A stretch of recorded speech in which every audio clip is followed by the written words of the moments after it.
아까 처음에 이제 발제하실 때에 뭐 일부 가발을 하셨는데, 저도 뭐 잠깐 중요한 것이라고 생각되는 것만 몇 가지 말씀을 드리면은, 여러분이 아마 팩트시트하고 그다음에 SCM 금년 떴고요, 11월. 공동성명을 보신 분들은 그걸 느꼈을 거예요. 미국은 어떻게 한다, 한국은 어떻게 한다, 그리고 한국과 미국 두 나라는 어떻게 한다, 뭐 되게 이런 식으로 문장들이 쭉 나가는데요.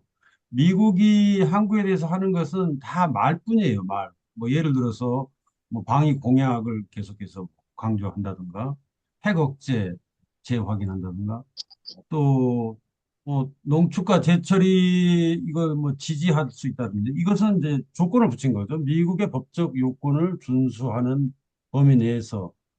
이게 다 지금 현재 말로 다 때리는 것이고, 핵잠수함 승인도, 근데 일단 말로는 승인한 겁니다. 그런데 우리가 약속한 것은 다 돈이에요. GDP 3.5%에 해당하는 국방비를 지출하겠다. 이거 뭐 거의 50, 현재 수준에서 봤을 때 50% 정도 증액이나 마찬가지. 지금도 이미 국방비는 너무 많아요. 60조 원이기 때문에 세계적으로도 어, 그 국민 1인당 GDP가 이렇게 높은 나라가 거의 지금 뭐 몇 위 안에, 10위 안에 들어가는 것인데 어떻게 감당할지 모르겠어요. 이렇게 약속을 해가지고. 그리고 아까 말씀하셨다시피 미국 무기 구입에 250억 달러, 주한미군 포괄적 지원에 330억 달러. 이것들은 지금 현재 하고 있는 것을 아마 이게 좀 불분명합니다. 포함을 하고 있는지, 지금 현재 하고 있는 것을, 아니면 지금 현재 하고 있는 것에 더해서 하는 것인지 불분명하는데, 이렇게 좀 불분명하게 해가지고 조금 빠져나가겠다라고 하는 그런 생각이 있었다면은 그나마 조금 칭찬할 만하죠. 근데 이것도 어차피 많이 그러니까 부담하게 될 것이라는 사실에는 변함이 없다. 그리고 진정 우리가 필요로 하는 전자권 전환이라든지 이런 거에 대해서 확실한 약속이 없어요. 그리고 2006년도에 벌써 한 20년 전인데, 그때 전략적 유연성이라고 주한미군이 마음대로 들락날락 하는 거 한국에서 그것을 재확인했어요. 이게 이제 대통령의 정상회담 수준에서 재확인한 것은 상당히 큰 의미가 있다고 봐요. 그러니까 미국의 그 소위 동맹 현대화의 핵심인 주한미군의 역할 변화, 다시 말해서 중국을 견제하고 억제하는 역할 변화, 이거에 대해서 정상 차원에서 확인한 셈이 되고, 기타 다른 것도 뭐 있지만은 실제 국방과 안보에서 우리가 얻은 것은 그냥 뭐 대북 억제, 그다음에 뭐 다국적 공동 대응한다는 거, 이것은 얻은 것이 아니라 사실 우리가 많은 위험 부담을 안게 되는 것인데, 그리고 또 연합 훈련을 강화하겠다는 그런 의지의 표현도 있고, 그 연합훈련은 사실은 미국을 위한 것입니다. 미국이 한국군과 함께 연합훈련을 함으로써 자기네들의 그 전투 역량이라든지 작전, 능력, 이런 것들을 배양하고 우리 한국군을 지휘할 수 있는 그런 것들을 이제 다져나가는 것이기 때문에, 이게 한반도 평화에 오히려 지금 역행하는 거 아닙니까? 지금까지 계속 그렇게 해왔죠. 북한이 모든 안보 문제나 국방은 상대가 있는 것인데 다른 것도 마찬가지입니다만은, 이 연합훈련을 함으로써 남북 간의 군사적 긴장이 자동적으로 어, 올라가고 오히려 평화를 저해하는. 그래서 결론적으로 도대체 이 한미 정상회담 결과의 팩트시트하고 안보협의회 공동성명, 이걸 보면은 대한민국이 무엇을 얻었는가라는 그 의구심을 넘어서 도대체 얼마나 큰 리스크를 감당하려고 이렇게 해 주었는가라는 생각이 들 수밖에 없다. 이거예요. 그 도대체 왜 이럴까? 이재명 대통령과 그 참모들이 어떤 생각을 가지고 그럴까? 사실 저 잘 모르겠어요. 도무지 이해가 안 가요. 근데 열심히 노력해가지고 그거 이해해 보려고 하니까 어, 대략 이런 것이 아닐까라는 생각은 들어요. 그게 뭐냐면은 이재명 대통령도 마찬가지고 이 정부가 안보 문제는 모든 것을 미국으로 귀일시키는 거예요. 어떤 문제도 다 미국 없이는 안 된다. 이런 그 생각이 이게 뭐 전략적인 판단에서인지 아니면은 거의 종교적인 신념에서인지 너무 강하기 때문에 아마 확신범 수준 같아요. 범자를 붙여서 좀 죄송합니다만 그분들한테 확신범 수준이에요. 그러니까 내가 이렇게 하는 것이 옳다고 확신하는 거예요. 그러니까 다 주는 거죠. 그래도 안보에 도움이 된다. 한미동맹 강화 외에는 안보에 다른 답이 존재할 수 없다. 이런 생각과 신념이 거의 체화된 상태가 아닌가. 어, 아니, 그러면 그건 국익 중심의 실용 외교라고 하는 이재명 대통령의 외교안보 정책 노선과, 어, 그 배치되지 않느냐, 맞지 않는 것이 아니냐. 그게 아니에요. 이 사람들이 생각할 때는 이게 바로 국익이고, 이게 바로 실용이다. 이렇게 생각하는 거예요. 이거 완전히 지금 여기 계신 분, 한 열 몇 분들, 어, 또 많은 그 진보 진영의 그 비판적인 시각을 가지고 있는 분들하고는 완전히 다른 세계에 살고 있는 것 같아요. 그러니까 지금 현재 이렇게 하고 있는 것이 국익이고 이렇게 할 수밖에 없다. 실용적인 면에서 이런 그 멘탈을 가진 것이 아닌가라는 생각이 들지 않을 수가 없다라고 하는 것이죠. 어,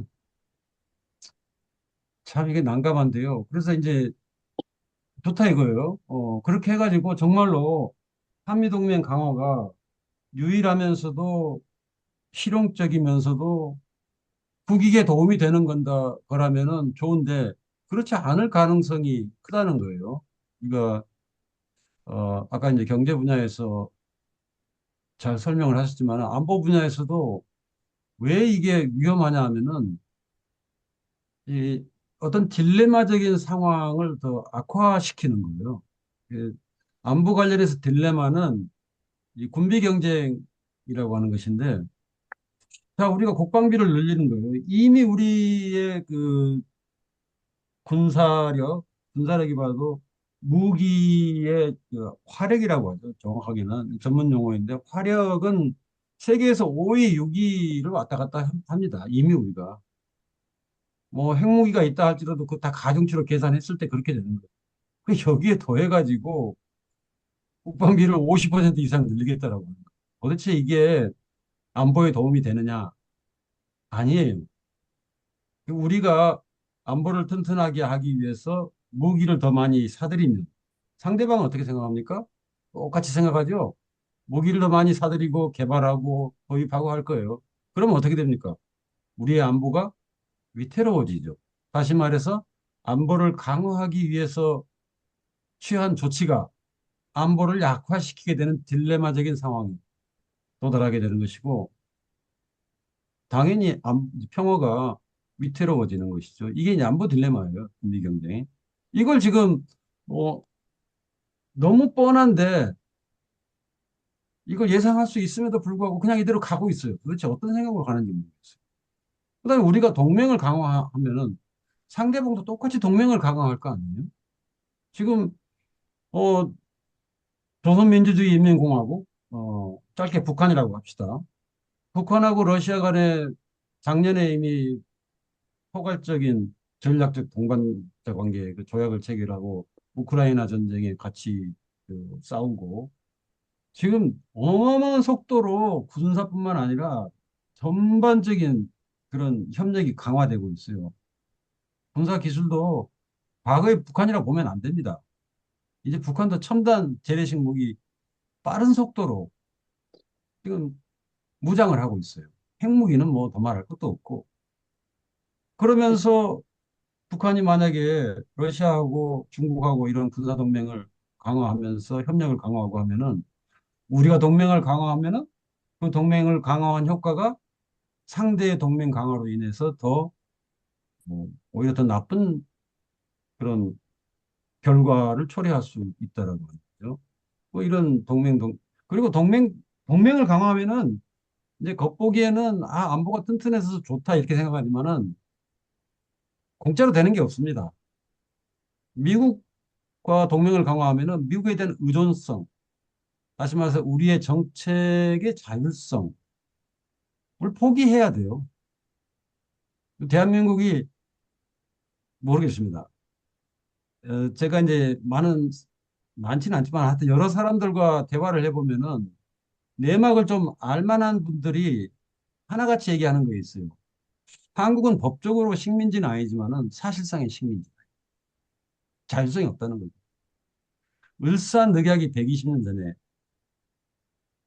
체결이 됐는데 여기에서 이 일본과 미국만 바뀌었을 뿐이지 똑같다 이거죠.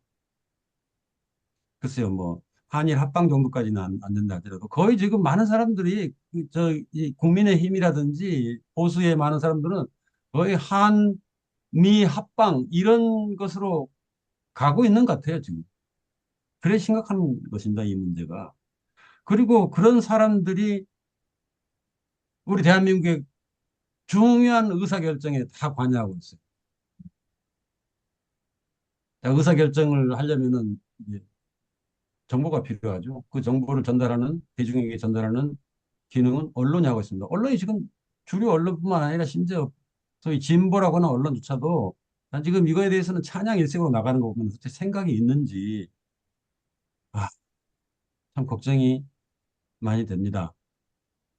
그다음에 국방비.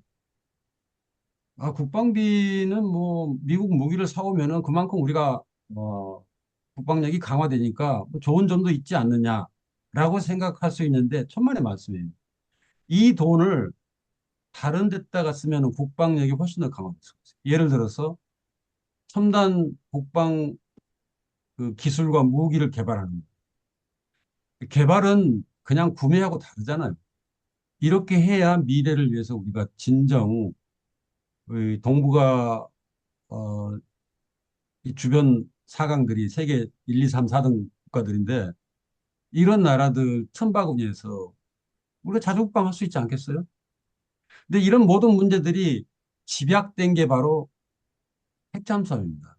이 핵잠수함은 아까도 잠깐 말씀을 하셨지만은 핵 무장 잠수함이 아니에요. 핵 추진 잠수함입니다. 다시 말해서 무장은 재래식 무기가 돼 있어요. 그럼에도 불구하고 여기에 어마어마하게 많은 돈이 들어가요. 국방비에 들려면 다른 귀중한 그 기회 비용을 여기에 쏟아 붓게 되는 거죠. 그다음에 이걸 보유하면은 상대는 가만히 있겠습니까? 이것을 대응하기 위해서 중국과 북한, 러시아까지 움직이게 돼 있습니다. 그러니까 안보 딜레마예요. 군비 경쟁이 동북아 한반도 주변에서 일어나게 돼 있고, 그다음에 이 동맹 딜레마입니다. 자, 이거 그 돈 많이 들여가지고 미국 법도 어떻게 고쳐가지고 어, 만들었다고 합시다. 그거 어디다 쓸 것입니까? 이걸 핵추진 잠수함은 여러분 아시다시피 이게 상식적으로 다 아시는 거죠. 바닷속에 들어가서 뭐 6개월이고 1년이고 연료를 공급받지 않고 디젤처럼 거기서 기동할 수 있는 거예요. 그러려면 어디로 가야 됩니까? 저 대양으로 나가야 됩니다. 저 북극해 밑으로 들어가야 되고 태평양 한가운데 이상 넘어가야 되고 거기에 우리 적이 있습니까? 없어요. 그럼 어디로 가느냐? 결국 동중국해나 남중국해 이쪽 남쪽으로 가면서 중국 견제하는데 활용이 되는데 누구에 의하여 활용이 되겠습니까? 미국에 의하여 활용이 되는 것입니다. 자율성이 없는 거예요, 우리가. 전략적인 자율성이 없는 것입니다. 그게 우리 국가 전략에 맞습니까? 도대체 우리가 왜 중국을 적대국으로 생각하면서 군사력 증강을 해야 됩니까? 참 재미있는 현상이 진보 진영도 마찬가지예요. 평상시에는 외교 중요하고 대화 중요하고 뭐 경제 중요하고 막 얘기하다가 군사 문제만 딱 나오면은 갑자기 한쪽 그 뇌가 먹통이 돼버려요. 그래서 오직 군사만 생각합니다. 그러면 안 됩니다. 끝까지 여러 가지를 다 생각해요. 우리는 평화와 안보를 위해서 군사력만 의존해서는 안 돼요. 이 생각을 처음부터 끝까지 지니고 전략을 짜야 되는 것입니다. 그래서 중국이라든지 북한이라든지 뭐 이런 상대에 대해서 평화를 유지하고 그것으로부터 발생할 수 있는 안보 문제를 해결하기 위해서는 외교와 대화, 경제 협력 이걸 같이 생각을 하는 거예요. 그렇게 되면은 합리적인 군사적 대응 방법이 나오게 돼 있죠. 여기에서 가장 멀리 떨어져 있는 것이 바로 핵추진 잠수함입니다. 도대체 전략적으로도 아무 쓸모없는. 그런데도 참 세상사 묘하게 오늘인가 어젠가 대통령이 이재명 대통령이 한미 협상에서 가장 큰 성과가 핵추진 잠수함 이거 승인 받은 것이라고 그래요. 아, 물론 이제 대통령이니까 일반 국민들하고는 뭐 상대가 안 될 정도로 고급 정보를 다 가지고 있겠죠. 고차원적으로 생각하겠죠. 아무리 고급 정보라 할지라도, 아무리 고차원적인 전략이라 할지라도 상식을 벗어날 수는 없는 거 아닙니까? 하여튼 그래서 좀 걱정이 됩니다. 이런 인식이. 뭐, 어떻게 할 것이냐는 특히 이제 여기 경제, 관세하고 투자 관련해 가지고 어떻게 할 것이냐는, 어, 협력하면서 실리를 추구하다가 그게 안 되면은 협력 자체를 끊는 방법. 이게 가장 합리적인 것 같아요. 이게 이미 이제 말씀하셨고. 그럼 안보 문제에서는 어떻게 할 것인가? 어, 투자하고 투자에서 이제 상업적 합리성이라고나 아주 멋진 말이 나왔죠. 이재명 대통령 인사. 상업적 합리성. 그러니까 돈 돼야지 한다는 것이죠. 그럼 안보에서는 어떻게 될까요? 거기에서는 안보적 합리성을 추구해야 돼요. 다시 말해서 평화에 도움이 되면은 하고 평화에 도움이 안 되면 하지 말아야 됩니다. 이게 바로 어, 이 거의 일반적이고 보편적인 그리고 부정할 수 없는 해답이라고 할 수가 있겠죠. 그래서 한미 동맹도 뭐 반미하자는 게 아니죠. 우리가 미국 잘 지내면 좋죠. 중국하고 잘 지내는 것도 좋고 똑같이 다른 여러 나라들과 잘 지내고 한미 동맹은 특별하잖아요. 뭐 부인할 수 없죠. 특별하게 잘 지내면 되는 것입니다.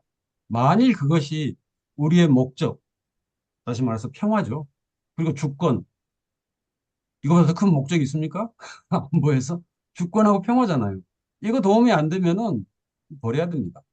그럴 각오가 돼 있어야 되고 그 과정에서 당할 수 있는 불이익을 지금 월급 많이 받고 열심히 정부에 들어가서 일하고 있는 사람들이 밤새 고민해가지고 그런 대책을 마련해야 돼요.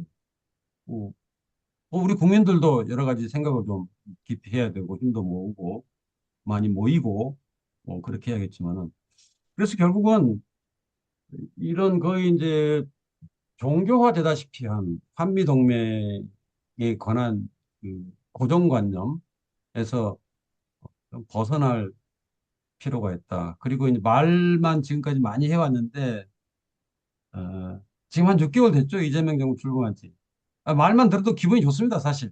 여러분도 안 그렇습니까? 어, 윤석열하고 비교하면은 보기만 해도 기분이 좋은데 그건 그렇고 우리가 제대로 안보를 해 나가고 있는가에 대해서는 정말 예리하게 감시하고 비판하고 어, 그 말이 대통령의 말이 실천으로 옮겨질 수 있도록 여러 가지 에, 어, 제안도 하고 비판도 하고 그렇게 해서 우리의 궁극적인 그리고 최상의 국익인 평화, 자주 이런 것을 실현해 나가야 되지 않겠느냐 하는 생각이 듭니다. 이상입니다. 감사합니다.